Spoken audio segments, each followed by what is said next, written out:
आइए आप लोग के बीच में एक प्यारा सा शिव जी का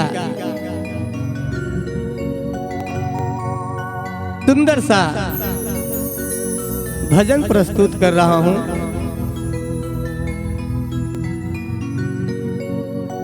कि ससुररिया जई है ना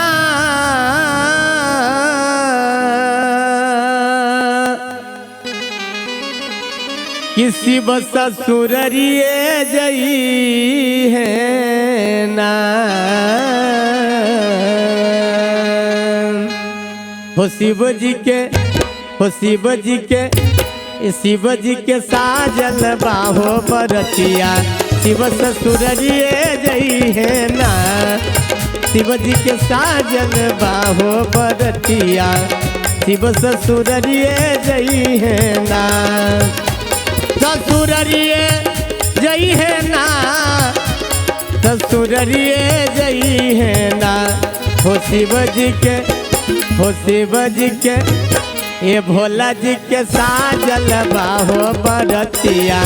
शिव ससुररिए जई है ना भोला जी के साजल बाहो बरतिया शिव ससुररिए जई है ना।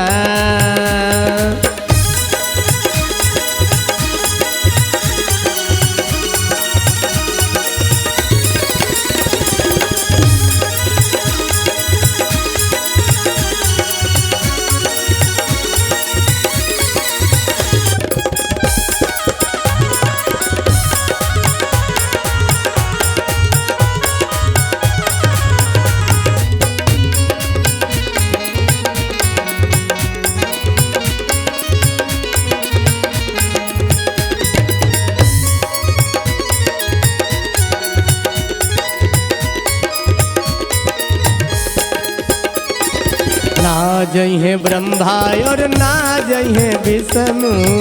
ना जई है ब्रह्मा और ना जई है विष्णु की भूता बया तलबे जई है ना की भूता बया तलबे जई है ना ए शिव जी के ए भोला जी के ए शिव जी के साजल बाहो बरतिया शिव ससुररिए जई है ना शिव जी के साजल बाहो बरतिया शिव ससुररिए जई है ना।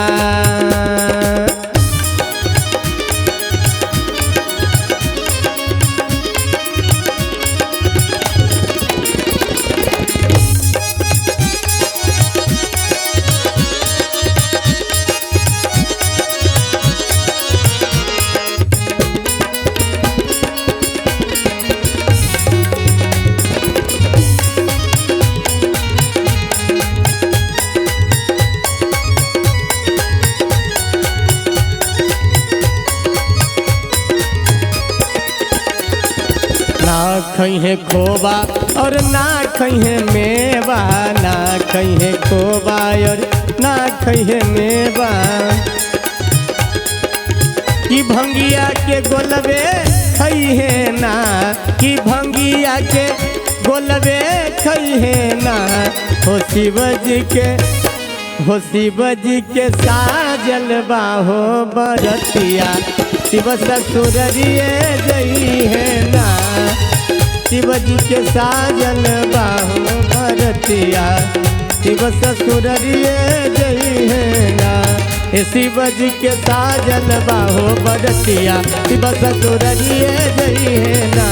शिव जी के साजल बाहो बरतिया शिव ससुररिए जई है ना